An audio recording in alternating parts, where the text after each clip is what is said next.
Octanage Podcast, sua dose semanal de inspiração para empreender. Com você, time Octanage, Vinícius Faquineto e André Piazza.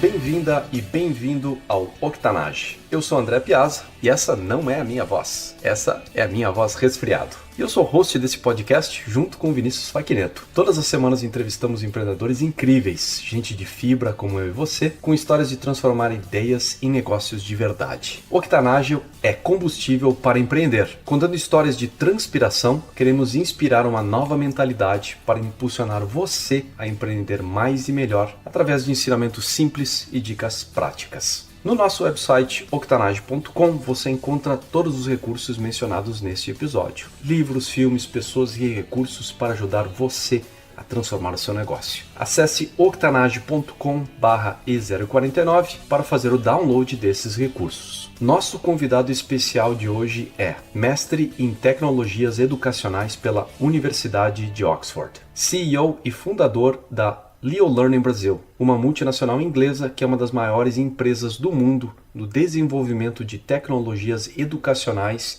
e e-learning para o mercado corporativo. CEO e sócio da rede de escolas de inglês Britânia, vendida para a cultura inglesa em 2018. E como neto do fundador da Estácio, atuou na implantação do ensino à distância na universidade até 2009. Ele também é fundador da Me Digital, uma startup de tecnologia desenvolvedora de um software para gestão de escolas. Richard Vasconcelos, seja muito bem-vindo. Obrigado aí pelo convite e obrigado por todo mundo que está ouvindo aqui a nós hoje. Imagina, Richard, o prazer é nosso de estar te recebendo aqui hoje no Octanage. Eu entrei em contato contigo depois de um assunto que a gente tinha em comum, que foi a revolução do patinete elétrico, um tema que eu explorei numa live com o Daniel Scott no mês passado, e vi o seu post no LinkedIn sobre o mesmo assunto quando você estava em visita nos Estados Unidos. Para o ouvinte que ainda não conhece o Richard, conta um pouco sobre a tua vida pessoal e complementa com algo que eu não tenha mencionado durante a tua apresentação. Tá, então, primeiro, minha profissão não é patinete elétrico, eu sou um curioso e gosto bastante desse meio de transporte e acompanho muitas empresas de tecnologia, etc. Então, acabou nos unindo nesse foco. A minha história é muito baseada em empreendedorismo e principalmente na área de educação. Então, se eu puder voltar um pouco, eu cresci nos Estados Unidos, eu nasci no Brasil, fui morar nos Estados Unidos com 5 anos de idade e voltei para o Brasil em 2002, após o atentado de 11 de setembro, meus pais decidiram voltar para o Brasil. E aí, quando eu cheguei no Brasil, eu não sabia ler e escrever em português, então eu tive que aprender português, não é um idioma fácil. E eu entrei, eu faltava um ano para fazer faculdade, aí logo em seguida entrei para a faculdade, e eu tive que escolher uma faculdade que não precisava saber ler e escrever. Então, quando eu fui ver no portfólio de cursos, só tinha um curso que você podia fazer sem saber ler e escrever, que era o curso de tecnologia. Então, a linguagem era outra. E aí, só uma coisa que é curiosa, que até nas provas de inglês eu não conseguia tirar 10, porque na hora de fazer a prova eu não sabia o equivalente para responder em português. Então, realmente, eu brinco que eu era analfabeto até os 18 anos. Mas aí, rapidamente, quando eu fui fazer faculdade, fiz Estácio, meu avô foi o fundador, e eu fui trabalhar na área de tecnologia, naturalmente. Acabei gostando da área, apesar de não conhecer nada, e comecei a montar o projeto de ensino à distância. Então, eu trabalhei na Estácio durante 5 anos, montei o projeto junto com a equipe na época, que era um projeto que se tornou referência no Brasil. Então, a gente implantou tecnologias via web, que na época não era muito utilizado. A gente implantou um projeto que, enfim, atendeu o Brasil inteiro, foi um dos maiores projetos, e hoje, até hoje, é referência no Brasil na área de ensino à distância. E aí, em 2009, saí da Estácio, fui fazer mestrado na Universidade de Oxford, na Inglaterra, com o objetivo de voltar para a Estácio e, enfim, crescer, assumir diretorias e, eventualmente, estar na linha de sucessão familiar dentro da empresa. E aí, o que acontece? Em 2010, quando eu estava morando na Inglaterra, o meu avô decide vender a instituição. Então, o meu plano, o meu objetivo acabou não sendo realizado porque a empresa não era mais familiar. Então, a partir desse momento, eu tive que me reinventar, tive que buscar outro projeto, enfim. E aí, o que eu fiz? Na Inglaterra ainda, decidi trabalhar numa empresa de tecnologia educacional, que chamava-se Leo Learning, e eu era estagiário lá. E aí, é curioso que eu morava em Oxford, a empresa ficava em Brighton, era 4 horas de distância, e aí eu queria estagiar, queria trabalhar, e o professor conseguiu essa oportunidade para mim. E aí eu recebi a seguinte proposta da empresa: a remuneração zero, a vale transporte zero, vale alimentação zero, teria que me mudar, teria que alugar um apartamento e ter despesa para receber absolutamente nada. Então eu não pensei 2 vezes, peguei minhas malas e me mudei de cidade, fui trabalhar lá, e após o meu estágio, o dono da empresa me chamou para tomar um chopp, e aí ele perguntou: Richard, você está voltando para o Brasil, tá? O que você pretende fazer? Aí eu falei: pretendo abrir uma empresa igual a sua. E aí nessa hora ele falou: então por que a gente não abre isso em conjunto? E aí acabou o início da minha vida empreendedora aí. Eu abri uma outra empresa, tá? Eu tive outras empresas, mas esse é o meu histórico até o início das minhas empresas.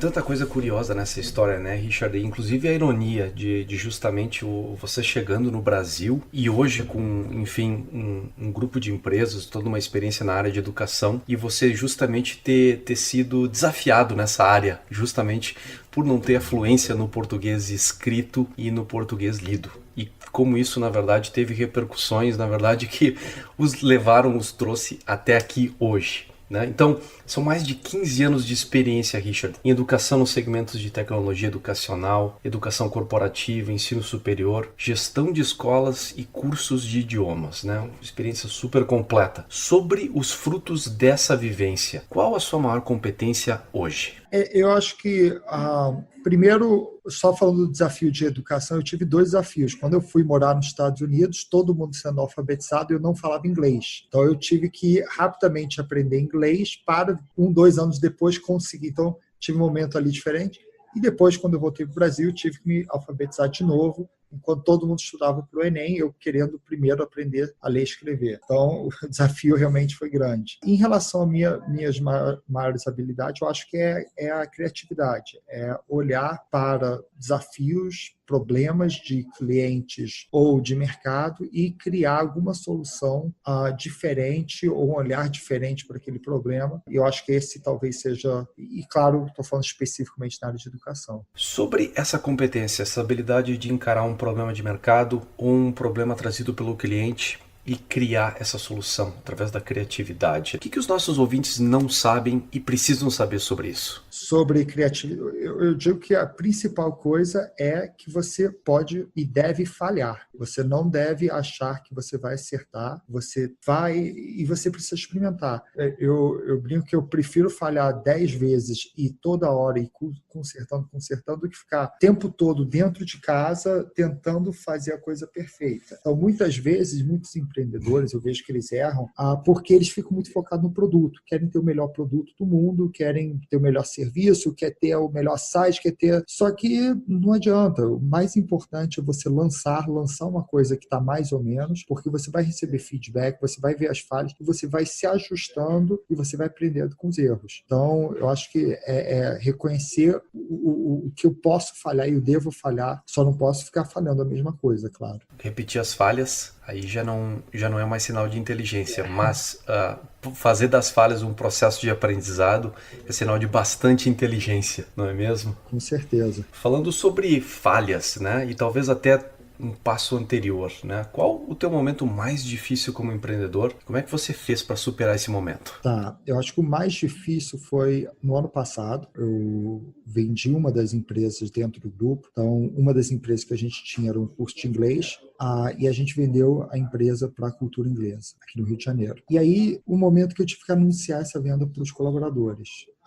Foi um momento difícil, não para anunciar a venda, mas sim porque a gente teria mais ou menos 2/3 das pessoas sendo desligadas. Então, mais ou menos 100 pessoas. E aí eu reuni todo mundo no auditório e tive que comunicar. e dava para ver pessoas bastante preocupadas com o futuro, como que seria, e ainda mais na situação econômica de emprego que a gente sabe que está aqui no Brasil. Então foi um momento bastante difícil. Não foram noites fáceis, vamos dizer. Eu imagino. Como é que você fez para superar esse momento? O que eu decidi fazer é o seguinte, eu olhei, primeiro já quando eu trabalhava na Estácio, a gente tinha alguns processos de mudanças e outras empresas eu via que nunca existia um processo 100% transparente. Não existia... Sempre a empresa pensava como que eu faço os funcionários saberem o mínimo de informação para no dia tal eu fazer isso e eu não ter o problema. Então, eu falei que eu quero o contrário. Como que eu faço para ter o máximo de transparência? Então, eu ia desligar as pessoas 2 meses e meio antes, eu anunciei para todo mundo. Falei, o processo é isso que a gente vai fazer. X pessoas serão desligadas. Pode ser que seja você, pode ser que não seja você. A forma de qualificar a pessoa que vai ou não vai ficar, porque o comprador ficaria com uma parte dos colaboradores. Então, eu fui 100% transparente, falei o dia que a gente botaria todo mundo de aviso prévio, o dia que todo mundo ia receber, fui 100% transparente. E aí, com isso, foi bom porque deu tempo para muita gente se recolocar no mercado. Então, eu acho que a dificuldade nisso está muito mais no meu psicológico do que uma dificuldade de mercado, disso. Claro que existem inúmeros exemplos como esse, mas eu acho que o que passa na nossa cabeça de ver pessoas que você está anos do lado daquela pessoa, trabalhando, tendo que sair por um motivo que não é uma falha, não é um problema dela, é uma questão da venda da empresa. Então, eu acho que isso aí foi um desafio e dessa forma que eu decidi agir e superar. Uma coincidência enorme que justamente no episódio anterior, episódio E048, com o Gui Macena da Dobra, ele falou exatamente a mesma coisa. O meu momento mais difícil foi quando eu tive que demitir a primeira pessoa aqui dentro. E então você trazendo esse desafio de novo, que é inclusive internacionalmente, é um dos grandes desafios do empreendedor. Depois que construiu uma pequena e média empresa, justamente fazer essa demissão. E você teve que demitir aí 100 pessoas, que é um número bastante grande. E foi bem interessante que você percebeu, não tem saída aqui. A minha única forma de lidar com isso é sendo transparente. Isso é um presente que eu tô dando para todo mundo, porque dando transparência, as pessoas pelo menos têm a confiança de que elas podem vir para mim ou abordar a equipe e poder discutir a situação delas e de repente até criar uma situação melhor. Que é aquilo que você falou, sabendo de datas, sabendo como vai funcionar, as pessoas aí vão jogar suas cartas, né? Conseguir novos empregos, abrir negócios, fazer parcerias, o que seja, tudo a seu controle, né? E dando esse controle para as pessoas, talvez seja a melhor coisa que você possa fazer justamente nesse período de transição. É porque eu não ia mudar o fato. Então, como isso não ia mudar, o que eu posso fazer é mudar a forma que eu vou abordar as pessoas sobre essa situação. A essência da vida empreendedora é a transformação pela qual passa o empreendedor. O que mudou do Richard que começou a Liu Learning no Brasil para o Richard de hoje? Eu acho que a primeira coisa é conhecimento. Busquei muito conhecimento, eu gosto muito de ler, de fazer cursos e me transformar toda hora, mas eu acho que se eu pudesse tentar pegar um item principal, seria reconhecer pessoas, olhar que quando a gente vai fazer uma empresa, vai assinar um contrato, não é a planilha que vai determinar o que acontece, mas sim as pessoas, que às vezes é apenas uma linha na planilha. Então, eu acho que é olhar para as pessoas e ter um cuidado maior nessa parte. Desenvolvimento de pessoas, reconhecer meritocracia, coisas assim que... Só para dar até um exemplo mais concreto, quando a gente fechou o nosso primeiro grande contrato, isso em 2013, alguma coisa assim, a empresa, a Liu Learning, especificamente, ela tinha um funcionário, que era o nosso comercial. Isso no início de 2013. A gente fechou o ano de 2013 com 60 pessoas. Então foi um crescimento muito rápido para a gente naquele ano, que foi sair de 1 para 60. E teve um momento que eu contratei 35 pessoas em 6 semanas. E para mim era qualquer pessoa. O importante era uma linha de planilha, precisava de X pessoas. Eu saía trazendo pessoas para dentro, sem ter o cuidado tão grande na parte de processo de recrutamento, seleção, treinamento principalmente. Então eu acho que, claro que a gente se deu muito muito mal por causa disso. E aí, vários aprendizados veio. Hoje em dia, a gente é uma empresa muito mais humana, muito mais olhando para o bem-estar das pessoas, enfim. E, graças a Deus, a maioria dos meus funcionários hoje estão comigo desde aquela contratação de 2013. Então, apesar de muita gente lá entrou como estagiário, tá? Hoje são as pessoas sêniores, são gerentes, são as pessoas que estão assumindo liderança dentro da empresa, que foram contratados aleatoriamente aqui dentro. Magnífica história de aprendizado a partir de situações, na verdade, desfavoráveis, ou até, a gente não sabe, né, decidir melhor. O segredo todo é dar a volta por cima, né? Identifiquei no teu perfil, Richard, um desejo muito grande de contribuir com a educação no Brasil. E eu ia te perguntar qual a relação entre a educação, a visão que tu tem para a educação e o empreendedorismo. Eu acho que, primeiro, que qualquer pessoa que queira empreender, eu acho que a educação é um caminho natural, mas você tem que ter educação, você tem que ter conhecimento, etc. Mas eu acho que a conexão, talvez o elo que você pode falar dos dois, é que os dois trazem liberdade. Então, se você quer empreender, muita gente empreende buscando liberdade, buscando poder ser dono do seu próprio caminho, ter liberdade, ter o seu horário, ter não necessariamente liberdade financeira, mas liberdade em termos de gestão do próprio tempo. E educação traz isso, traz liberdade para qualquer pessoa. Então, uma pessoa sem educação é uma pessoa presa dentro de uma comunidade ou uma situação desfavorável a ela. Mas a partir do momento que você consegue dar conhecimento para aquela pessoa, seja qual for a pessoa, seja qual for o ambiente, você dá liberdade para ela conseguir se desempenhar e crescer na vida. Então, eu acho que talvez esse maior elo entre educação e empreendedorismo, a liberdade. Muito bom. Comentei anteriormente sobre a live com o Daniel Scott, a revolução do patinete elétrico, que a gente deixa disponível lá no octanage.com/live. Aproveitando o teu interesse nesse assunto e a tua participação aqui no podcast, né? Vamos te perguntar qual é a tua opinião a respeito desse modelo de negócio. Do patinete, eu acho muito interessante. Eu gosto do modelo. Eu acho que eu precisaria ver números em termos de vandalismo e roubo para ter uma opinião melhor formada, mas vamos imaginar que o modelo de negócio feche. Eu acho que o que está acontecendo no mundo, uma revolução que está mudando, questionando todos os padrões. Então, eu acho que isso aí é um excelente exemplo. A Bird, a gente viu, foi a startup que atingiu o valor de $1 bilhão mais rápido da história. E eu acho que o patinete elétrico, seja ele a solução ou não, ele é muito mais um símbolo de transformação. Um símbolo que os nossos padrões antigos de transporte em massa e ônibus e metrô e tudo mais, que é uma solução principalmente para distância longa, mas não necessariamente a solução para tudo. A gente criou um transporte individualizado que acaba conseguindo atender específicas demandas. Então, eu acho que a principal coisa de interesse nesse padrão, nesse modelo, é quebra de padrões, quebra de paradigmas. Justamente a nossa opinião, né,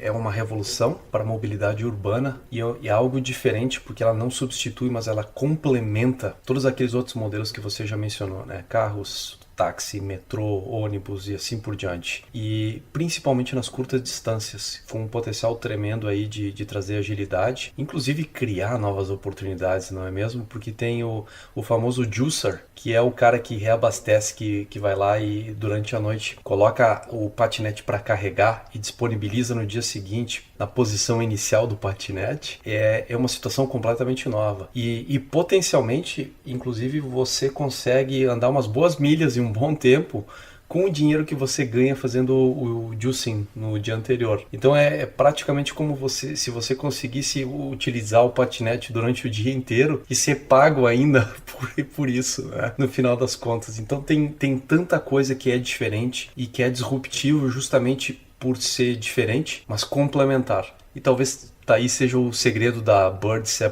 a startup da história a atingir $1 bilhão de avaliação mais rapidamente de toda a história, não é mesmo? É isso mesmo. Eu acho que, não sei se é a solução que vai ficar, não é? Se vão inventar um patinete que voa, que vai, não sei. Mas eu acho que o que é mais interessante é a quebra de paradigma. É você jogar tudo que você sabia antes fora falar que qualquer invenção do futuro de transporte tem que ser coletivo, e você repensar isso e falar, não, existe um transporte individualizado que consegue resolver um tipo de problema, que é o de curta distância. Então, eu acho que essa quebra de paradigma e o formato, né, que é dos juicers, do você pagar ou por minuto ou por distância, essas coisas assim que eu acho que é bem diferente e quebra paradigmas, que a gente vê a mesma coisa acontecendo na área de saúde, educação, transporte, enfim, todas as áreas, fintechs, etc. Então, eu acho que isso que é bem interessante.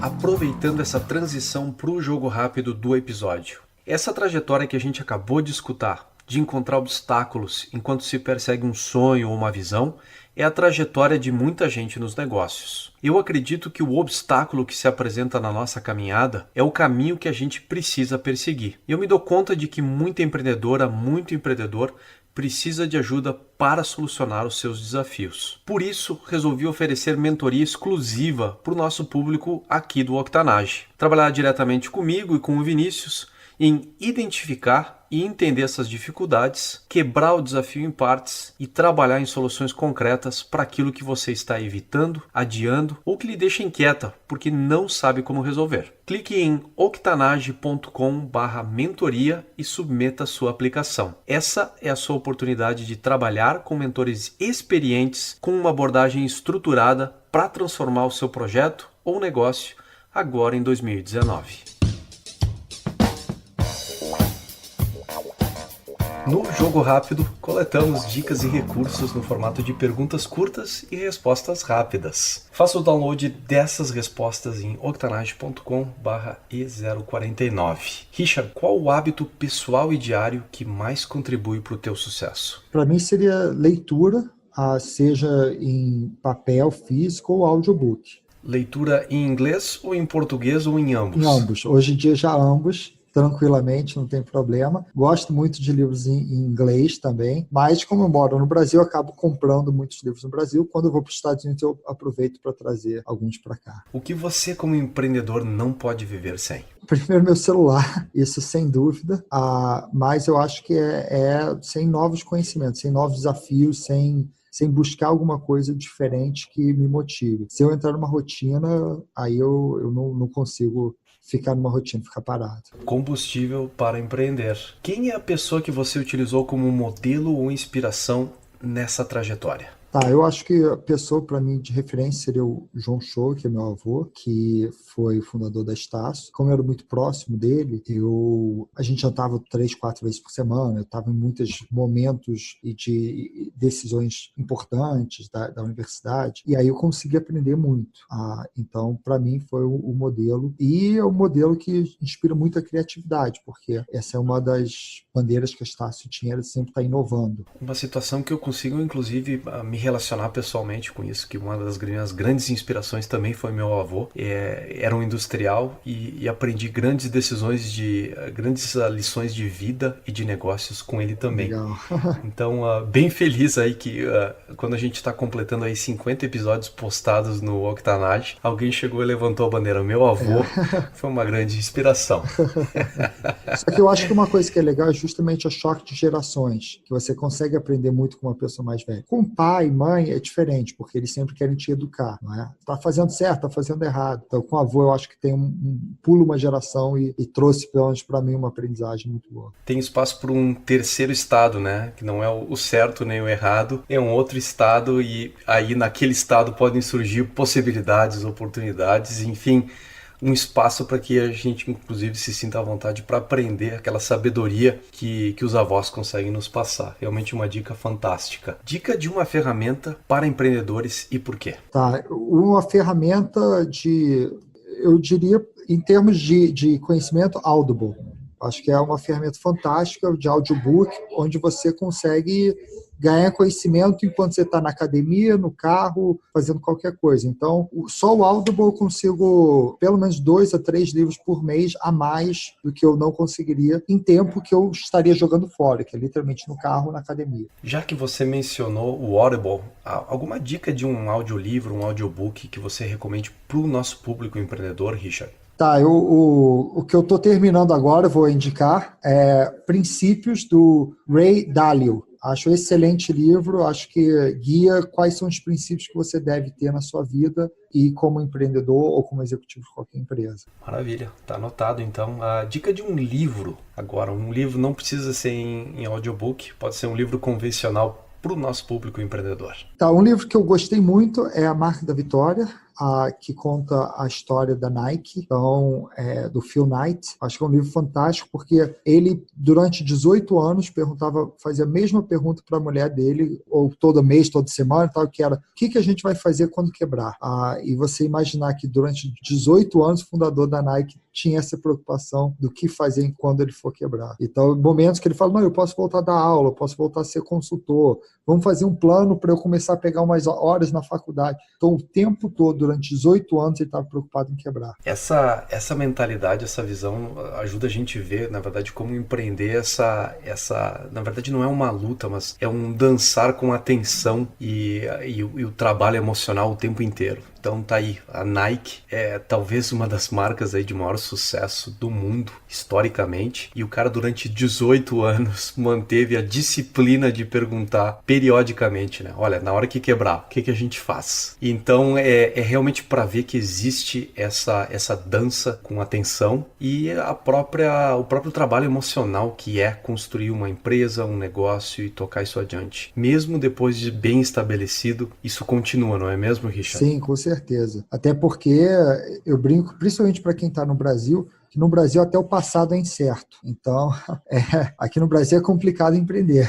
Muito, muito, muito boa essa chamada aí. Vou colocar no Twitter e vou dar crédito, Richard, porque no Brasil até o passado é incerto. Essa aí é uma frase realmente que capsula bem aí o estado de espírito da nação brasileira, não é mesmo? É isso mesmo. Por falar, a gente estava falando então sobre a atenção e o próprio trabalho emocional, que é construir um negócio. Alguma pergunta que tenha te deixado inquieto nos últimos tempos, que tu queira dividir com a gente? Uma pergunta que tem me deixado inquieto, eu acho que, primeiro, todo empreendedor sempre vai ter coisas que vão deixar ele inquietos, como fluxo de caixa, como crescer mais, como ter um desafio maior, tudo mais. Eu acho que isso aí são perguntas que eu me faço todo dia. Mas eu acho que olhando minha carreira, olhando uma visão um pouco maior, que caminho que eu quero ir. E não só no mês, mas na vida. O que eu quero? Qual é o impacto que eu quero deixar? Qual é o legado que eu quero deixar? O que eu quero, quando tiver 70, 80 anos, olhar para trás e falar: o que eu fiz? Eu acho que talvez essa é a principal pergunta e por isso talvez que eu me motive tanto para a área de educação e fazer o que eu faço, porque só trabalhar só para gerar um resultado financeiro, só para pagar a conta, não me move. Então, eu acho que essa é a pergunta que eu faço, é muito ligada a legado. Outro combustível para empreender. Algum artista, Richard, que tenha te inspirado nos últimos tempos? Um artista que não é artista, mas atleta, que eu gosto muito, é o Michael Jordan. Justamente a forma que ele olhava para como ter disciplina, como ter foco, como montar um time. Então, uma pessoa que eu me inspiro bastante é o Jordan. E, além disso, sou fã de basquete. Peguei a época que ele estava ganhando todos os campeonatos. Época de ouro aquela. Inclusive, o Jordan tem uma campanha fantástica que ele fez com a Nike, né? Tá fechando tudo aqui no episódio, né? O Michael Jordan como inspiração, a Nike, né? A história deles, e agora a parte das falhas. Ele, inclusive, tem um vídeo feito nos anos 90 a respeito das falhas, né? E ele relata quantas vezes ele perdeu o ponto decisivo na partida. E não foi assim 2 ou 3 vezes. Foram 25, foram 30 vezes. E aí ele vai contando assim os dados de como ele falhou, né? E na verdade como ele, através de cada uma dessas falhas, conseguiu chegar no resultado final, que foi a carreira de sucesso dele. Na verdade, as falhas criaram essa mentalidade nele que propiciaram o sucesso. Então, tudo fechando aqui, Richard, pra gente fechar com chave de ouro, então. Uma dica para quem quer empreender no ramo da educação e fazer a diferença, deixar um legado nessa indústria. Eu acho que é começar pequeno, não ter medo de errar, não esperar que o seu produto, seu serviço seja 100% pronto. Vai para o mercado, testa a ideia. Eu acho que muita gente fica só olhando para o produto, só olhando o que ele faz sempre o mercado. Não ter medo de errar e não ter medo de um cliente não gostar do seu serviço. Com isso, você vai ajustar o serviço, vai aprender, vai refazer, mas eu vejo mais gente falhando por não tentar do que mais gente falhando por falhas e acertos e aprendizagem. Time Octanage, nós somos a média das pessoas com quem mais convivemos. E hoje você esteve aqui comigo e com esse visionário da educação, o Richard Vasconcelos. Acesse octanage.com/e049, junto com a transcrição do episódio, deixo lá todos os recursos mencionados nessa entrevista.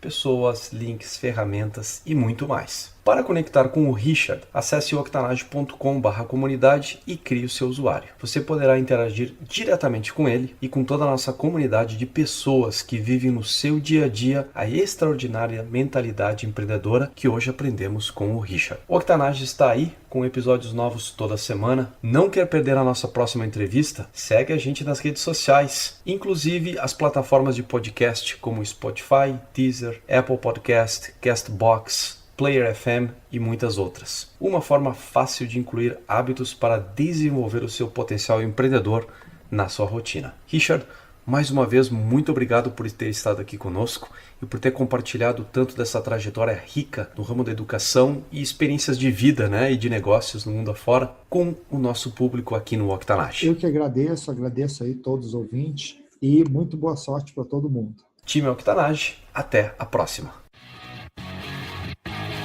Octanage Podcast, sua dose semanal de inspiração para empreender.